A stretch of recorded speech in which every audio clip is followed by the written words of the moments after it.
大家好，歡迎再次翻到嚟律師手記啊！最近咧，成間熱門嘅新聞咧，當然係有超人賣貨櫃碼頭一事啦。而另一個熱門新聞咧，相信咧就係香港嘅著名地產商四叔不幸離世嘅一件事啦。而當我睇緊呢個新聞嘅時候咧，亦都令到我諗起啦，即係四叔離世之後會牽涉到啲乜嘢嘅法律問題啦。咁其中咧就包括佢嘅子女繼承遺產嘅考慮啦。據新聞報道咧，四叔嘅長子徐家傑咧就曾經咧喺10年嘅時候咧就透過喺美國用呢個代孕嘅方法咧就迎接咗佢屋企嘅新嘅家庭成員嘅。咁當時咧呢件事咧都引起咗唔少嘅社會層面嘅討論嘅。而今日咧隨住時代嘅改變咧，無論代孕喺法律上同喺倫理上嘅操作咧，仍然係一個充滿爭議性嘅話題嘅。喺香港咧，代孕咧可能就唔係好陌生，但係佢牽涉到嘅問題咧，始終喺法律上邊咧都係踩緊一條紅線嘅。尤其係對於一啲家庭面臨生育有困難嘅人嘅情況咧，點樣可以一方面圓夢，但另一方面咧又遵守法律框架底下嘅條文咧，成為咗一個比較重要嘅議題。今日就等我哋同大家深入了解一下香港代孕法律嘅種種方面，解構一啲其中嘅關鍵潛在嘅問題，甚至乎咧一啲跨境代孕會遇到嘅咩情況呢？同時咧，我哋亦都會分享作為一個父母可以點樣一步一步喺過程之中保護自己嘅權益。代孕咧就係指一個女性根據一個合約，就為另一方咧去懷孕，跟住咧分娩。常見嘅代孕咧可以有兩種嘅。第一種咧就係商業代孕，即係話咧有一位代母咧就同意用一種取酬嘅方式，用金錢取酬咧，就去提供一種交易性嘅代孕。而另一種咧就係無償代孕，即係話代母咧係免費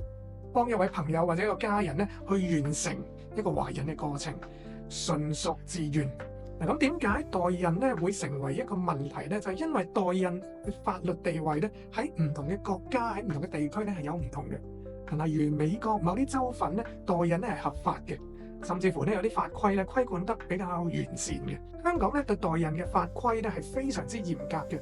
喺香港嘅法例561章咧，商業嘅代孕咧係徹底被禁止嘅。即係話咧，任何涉及到金錢交易或者用金錢去補償嘅代孕安排咧，都係屬於違法嘅。即使你覺得用咩補貼嘅方式係合情合理啊，但係只要涉及到錢咧，都有可能面對法律風險嘅。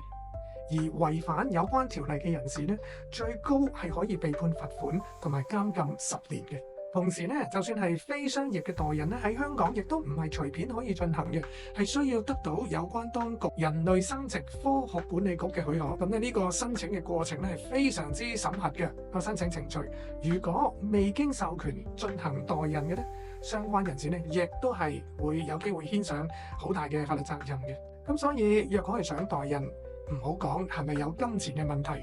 包括程序審查已經係好複雜嘅一件事啦。喺代孕嘅過程裏邊咧，仲有一個比較關鍵嘅問題咧，就係身份同埋撫養權。喺香港咧，根據現行嘅法律咧，無論係代孕嘅協議寫得幾清楚都好啦，小朋友出世之後喺法律上都會成為分娩嘅女性，即係嗰位代母就係一個合法律上邊認可嘅母親。但係如果係一對委託嘅父母，希望得到嗰個小朋友嘅撫養權咧，就要唔會自然發生。佢哋需要額外向香港嘅法院申請一啲撫養權嘅申請，先至可以得到。如果需要喺香港申請呢啲撫養權咧，就需要經過調查若干嘅法律文件遞交雙方嘅同意確認等等，先至有機會向法院可以申請到呢啲撫養權嘅命令。講緊嘅係雙方同意，即係嗰個代母又要同意。但係若嗰個代母唔喺香港，佢點樣俾到一個合法認可嘅同意書咧？亦都係一個法律問題。近年咧，跨境代孕咧開始漸漸成為普遍，但係若果想避免香港法律框架複雜嘅影響咧，所以咧一般人咧都會選擇去外國安排呢個代孕。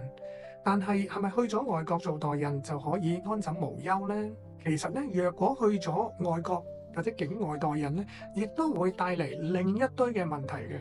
第一係法律承認嘅問題啦。若果你係喺海外進行呢個代孕嘅，即使合乎當地嘅法例，返到香港，法律上亦都未必會認可你當初簽訂嘅代孕協議。例如呢個親子關係已經未必會直接被香港法庭接受。第二咧就係領養程序嘅挑戰。即使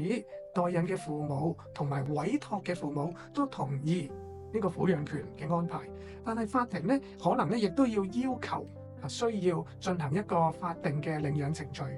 而整個程序咧係有嚴格嘅背景審查、文件嘅要求，需要嘅時間啊、心力啊都係唔少嘅。第三咧就係國籍同埋身份認證嘅問題啊，即係話咧喺海外出生嘅小朋友咧可能會面對到居留權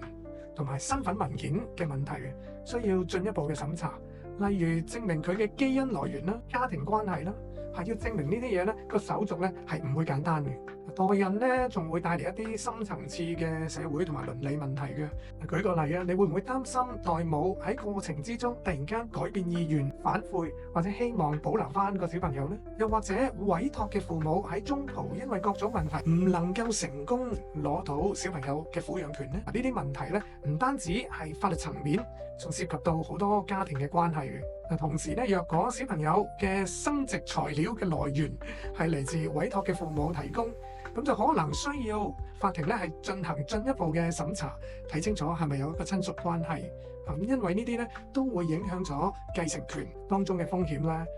喺考慮代母嗰陣時咧係要預早考慮清楚嘅。總結嚟講咧，代孕涉及到嘅法律挑戰咧係好似天上繁星咁樣，無論係商業代孕抑或跨境代孕，睇似咧就好似一條捷徑，但係其實背後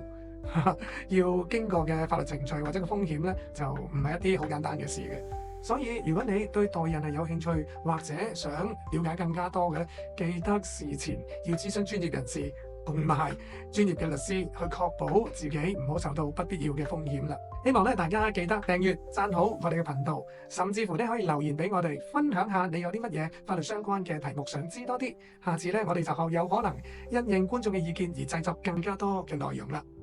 關注律師手記，為大家嘅案件護航。我哋下次再見啦，拜拜。